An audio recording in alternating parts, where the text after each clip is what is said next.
मेरे प्यारे बच्चों, अब तुम बड़े हो गए हो। अब आपको जिंदगी गुजारने के सारे सिद्धांत तुम सीखने होंगे। आपको अच्छे और बुरे का फर्क पता होना चाहिए। जिंदगी में हमें कभी आसानियाँ मिलती हैं और कभी मुश्किलात का सामना करना पड़ता है। जब हमारी जिंदगी बहुत आसानी से गुजर रही हो तो हमें मुश्किल समय का भी सोचना चाहिए, क्योंकि समय बदलते देर नहीं लगती। अगर हम अच्छे समय में मुश्किल समय की तैयारी करके रखेंगे तो कभी नाकाम नहीं होंगे। और हाँ, मेहनत से कभी ना ही शर्म महसूस करना और ना ही घबराना। जो मजा मेहनत करके खाने में आता है वो कभी काहिल बनकर नहीं आ सकता। मम्मा, हमने तो आपको हमेशा सख्त मेहनत करते देखा है। आपने ना तो कभी सख्त सर्दी की परवाह की और ना ही सख्त गर्मी की। हम भी आप ही के बच्चे हैं, आपके ही नक्शे कदम पर चलेंगे। रानो अपने बच्चों के साथ बहुत अच्छी जिंदगी गुजार रही थी। उसने हमेशा ही सख्त मेहनत की थी और वो चाहती थी कि उसके बच्चे भी ऐसे ही जिंदगी गुजारें। अब वो अपने बच्चों को ये सब सिखा रही थी। रानो के दो बेटे जुजू और कुकू थे। जुजू तो अपनी माँ की तरह मेहनती था, लेकिन कुकू थोड़ा सा सुस्त था। रानो कुकू की वजह से थोड़ी परेशान थी, क्योंकि जितनी मुश्किलात का सामना रानो ने अपनी जिंदगी में किया था, अगर वो बहादुरी से मुकाबला ना करती तो शायद ना खुद जिंदा बचती और ना ही अपने बच्चों को पाल सकती थी।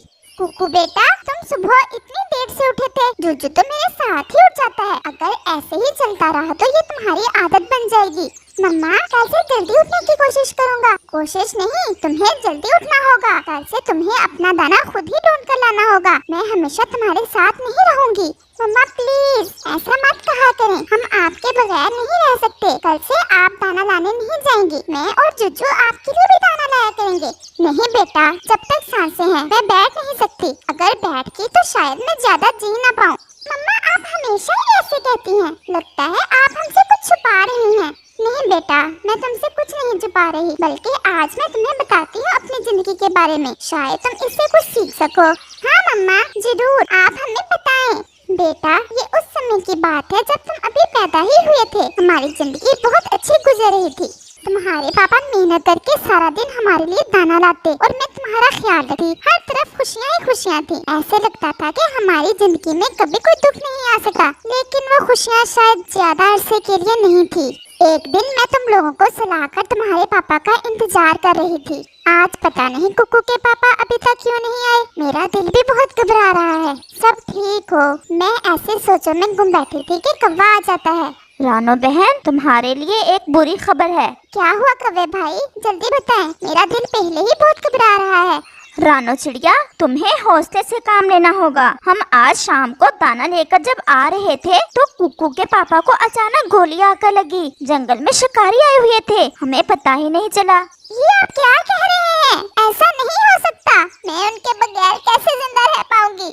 कौवा रानो को तसल्ली देकर चला जाता है। वो सारी रात रानो के लिए क़यामत से कम नहीं थी, लेकिन मरने वालों के साथ मरा नहीं जाता। ऐसे ही दिन और रात गुजरते गए।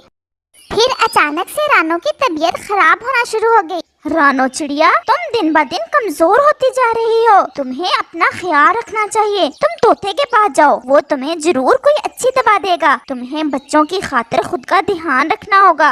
हाँ कौवे भैया, आप ठीक कह रहे हैं। अब मेरी जिंदगी का मकसद भी मेरे बच्चे ही हैं। इनका मेरे सिवा कोई नहीं है। मैं इनके लिए अपना ख्याल रखूंगी। और रानो तोते की तरफ जाती है। रानो चिड़िया, तुम तो बहुत कमजोर लग रही हो। यहाँ तक मेरा ख्याल है अब तुम्हें ज्यादा काम नहीं करना चाहिए। जो तुम्हारी हालत है इससे तुम्हारी जान भी जा सकती है। लेकिन तोते भैया, मेरे दो छोटे बच्चे हैं जो अभी तक उड़ भी नहीं सकते। मेरे सिवा उनको कोई भी दाना ला कर देने वाला नहीं है। प्लीज आप ऐसा ना कहें। कोई तो दवा होगी आपके पास। रानो बहन, मैं तुम्हें अंधेरे में नहीं रख सकता। मेरे पास इसका कोई इलाज नहीं है। जो सच है मैंने तुम्हें बता दिया। और रानो नाराज होकर वहाँ से चली आती है। रानो का दिल तो बहुत बुझ गया था। उसकी समझ में नहीं आ रहा था कि वो क्या करे। रानो जब घर आती है तो उसके बच्चे भूख की वजह से रो रहे थे। घर में थोड़ा सा दाना पड़ा था। वो अपने बच्चों को खिलाकर उन्हें सुला देती है। आज तो मैंने इनको दाना खिला दिया, लेकिन कल क्या होगा? ऐसे ही सोचते सोचते सुबह हो जाती है। उस नई सुबह में रानो अपने अंदर नई हिम्मत पैदा करती है। अपने बच्चों की खातिर मुझे जीना होगा। ये सोचते हुए वो दाने की तलाश में जाती है। यहाँ तोते ने उसे ये कहा था कि ज्यादा उड़ने से वो और ज्यादा बीमार होगी। रानो अपने आप को चुनौती देती है। वो पहले से भी दूर जाती है दाने की तलाश में और दाना ढूंढकर घर वापस आती है। ये लो मेरे बच्चों, मैं आ गई। और अपने बच्चों का पेट भरती है। उस रात उसे तकलीफ तो थोड़ी ज्यादा थी, लेकिन अपने बच्चों को सुकून में सोता देखकर उसकी सारी तकलीफ दूर हो जाती है। अगली सुबह रानो फिर से अपने अंदर हिम्मत पैदा करके निकलती है और फिर और ज्यादा सफर करती है और अपने बच्चों के लिए दाना ढूंढ कर लाती है। ऐसे ही दिन और रात गुजरते रहे। यहाँ पर तोते ने ये कहा था कि रानो ज्यादा जी नहीं पाएगी, वो अपने आप को पहले से ज्यादा बेहतर और स्वस्थ महसूस करती है और सब पक्षियों के लिए एक मिसाल बन जाती है। तोता भी बहुत हैरान होता है रानो की मेहनत को देखकर। रानो बहन, तुमने तो नामुमकिन को मुमकिन कर दिया है। सच में तुम बहुत बहादुर हो। तुम्हारी जगह कोई और पक्षी होता तो शायद अपनी बीमारी का सुनकर एक दिन भी घर से बाहर ना निकलता। तुम ना सिर्फ घर से बाहर निकली, बल्कि पहले से भी ज्यादा मेहनत की। मेरे पास तो शब्द भी नहीं है कि कैसे तुम्हारी परिभाषा करूं।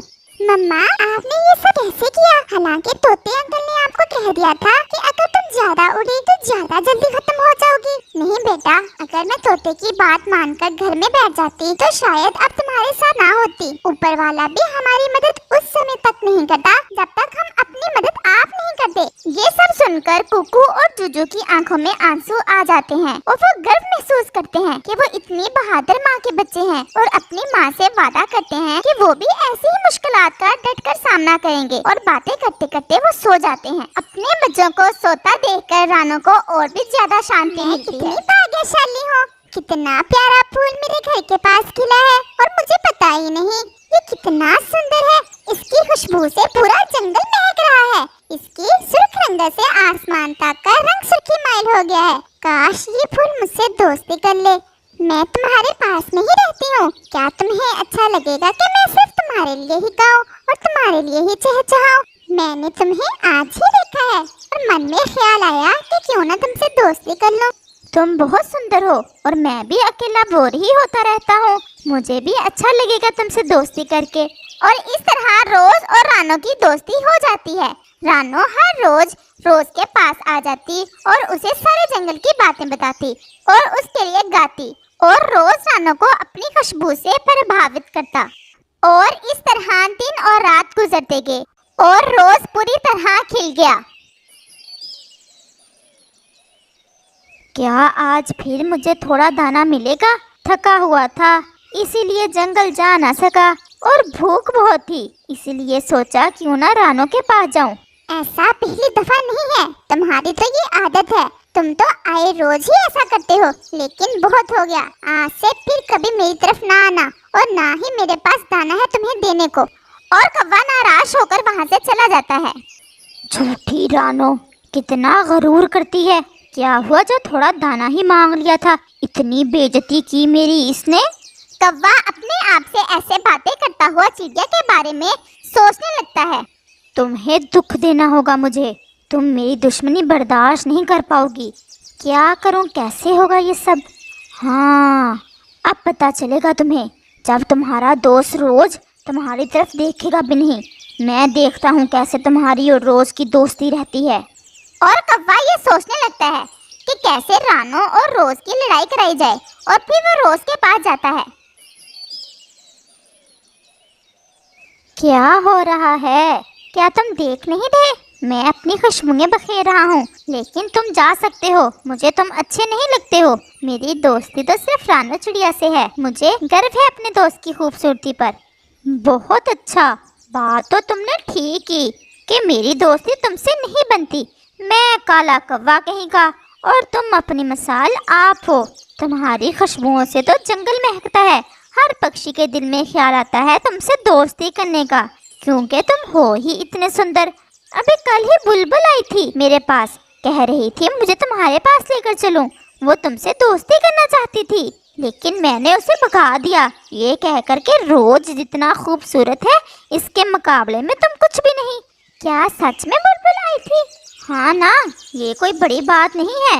हर पक्षी ये सोच रहा है और तुम सिर्फ रानो से दोस्ती कर बैठे हो। क्या तुम जानते हो तुम कितने सुंदर हो? नहीं, शायद इतना भी नहीं हो। अगर जान जाओगे तो मुंह ना लगाओगे इस रानो की बच्ची को। और कौवा वहाँ से चला जाता है। क्या मैं बहुत ज्यादा सुंदर हूँ? हाँ, वो तो तुम हो। तुमसे भी ज्यादा सुंदर? हाँ, तुम बहुत सुंदर हो। मुझे आज कव्वे ने बताया कि आज बुलबुल आई थी उसके पास मुझसे दोस्ती करने के लिए, लेकिन मैं तो बुलबुल से भी ज्यादा सुंदर हूँ, इसलिए उसने उसे भगा दिया। अच्छा, हो सकता है, मुझे नहीं पता इस बारे में। आज रोज सारे समय रानो से अपनी सुंदरता के बारे में ही पूछता रहा और फिर शाम हुए रानो अपने घर चली जाती है। अगर मैं ये साबित कर दूं कि तुम रानो से ज्यादा सुंदर हो तो क्या तुम रानो को छोड़ दोगे? और कव्वा रोज का जवाब सुने बगैर ही थोड़ा सा पानी लाकर रोज के सामने रख देता है। इतनी सुर्ख रंगत, क्या सच में ये मैं हूँ? मैं तो बहुत सुंदर हूँ, मैंने तो ऐसा कभी नहीं सोचा था। और रोज पानी में अपना अक्स देखकर ऐसे गुरूर में आ जाता है। तुमने तो मेरी आंखें ही खोल दी हैं। मुझे ये अच्छा नहीं लग रहा था कि तुम्हारी दोस्ती उस रानो से हो। क्या बुलबुल फिर नहीं आई मेरा पूछने? वो तो कल भी आएगा, तुम चाहो तो मैं उसे तुम्हारे पास ले आऊंगा, तुम उसे जरूर लेकर आना। और ऐसे कव्वा वहाँ से चला जाता है और रोज पूरी तरह कव्वे की बातों में आ जाता है। मेरी बेइज्जती की थी उस रानो चिड़िया ने, और तुम तो जानते हो रोज और उस रानो चिड़िया में कितनी दोस्ती है। बस मुझे इससे बदला लेना है और लड़ाई कराना है मुझे इन दोनों में। सारा काम तो मैंने कर लिया है, बस तुम एक दफा मेरे साथ चलो और उस फूल से कहो कि तुम उससे दोस्ती करना चाहते हो और उसे अपने साथ लेकर जाना चाहते हो। और वो ऐसा ही करते हैं। अगले दिन वो दोनों सुबह सुबह ही रोज के पास जाते हैं। मैं कदर करता हूँ तुम्हारी सुंदरता की और इसीलिए तुमसे दोस्ती करना चाहता था। वो अभी आए ही थे कि रानो भी आ जाती है। रोज, ये कौन है? ये मेरा दोस्त है और दूसरे जंगल से मुझे मिलने आया है। क्या तुम मेरे साथ जाना पसंद करोगे रोज? क्यों नहीं, मुझे अच्छा लगेगा तुम्हारा साथ। नहीं रोज, मैं तुम्हें ऐसा नहीं करने दूंगी, ये तुम्हें मार देंगे। ये सब कव्वे की चाल है, मैंने उसे डांटा था ना, दाना लेने आया था जब। तुम कौन होती हो मुझे रोकने वाली? जलती हो मेरी सुंदरता से? तुम ये चाहती हो कि मैं सिर्फ तुमसे ही दोस्ती करूं? मैं जान गया हूँ कि मैं कितना सुंदर हूँ, इसलिए अब तुम्हारे जलने से कोई काम नहीं होने वाला। मैं जा रही हूँ, लेकिन याद रखना, हर कोई दोस्त नहीं होता और हर किसी से दोस्ती नहीं की जाती। तुमने मेरा दिल तोड़ा है और मुझे दुखी किया है, लेकिन मैं फिर भी यही चाहूंगी कि तुम हमेशा खुश रहो। और रानो वहाँ से चली जाती है। देखा कितनी जलती है वो तुमसे। हाँ, मुझे भी पता चल गया है। अच्छा दोस्त, मैं चलता हूँ। और बुलबुल भी वहाँ से चला जाता है। अगर तुम्हारी इच्छा हो तो क्या मैं तुम्हें ले जाऊँ जंगल के उस पार? यहाँ पक्षी तुम्हारे इंतजार में हैं। क्या और भी पक्षी मुझसे मिलना चाहते हैं? क्यों नहीं, तो मैं जाना चाहूँगा तुम्हारे साथ। और कव्वा रोज को वहाँ से उखाड़ कर ले जाता है और उसे दूसरे जंगल में जाकर फेंक देता है। ये तुम क्या कर रहे हो? मैं मर जाऊंगा ऐसे। तुमने तो कहा था कि मुझे पक्षियों से मिलाकर वापस ले आओगे। जान लो, झूठ कहा था।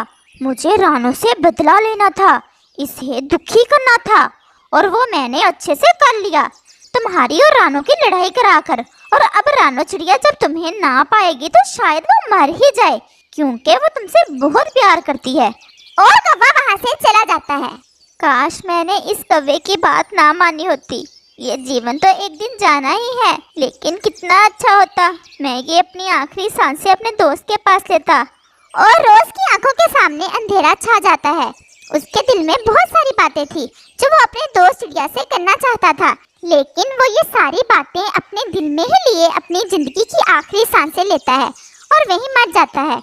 इस कहानी से हमें सीख मिलती है कि हमें हमेशा अच्छे दोस्तों की कदर करनी चाहिए और हर अजनबी से दोस्ती हमें जिंदगी में नुकसान भी पहुंचा सकती है।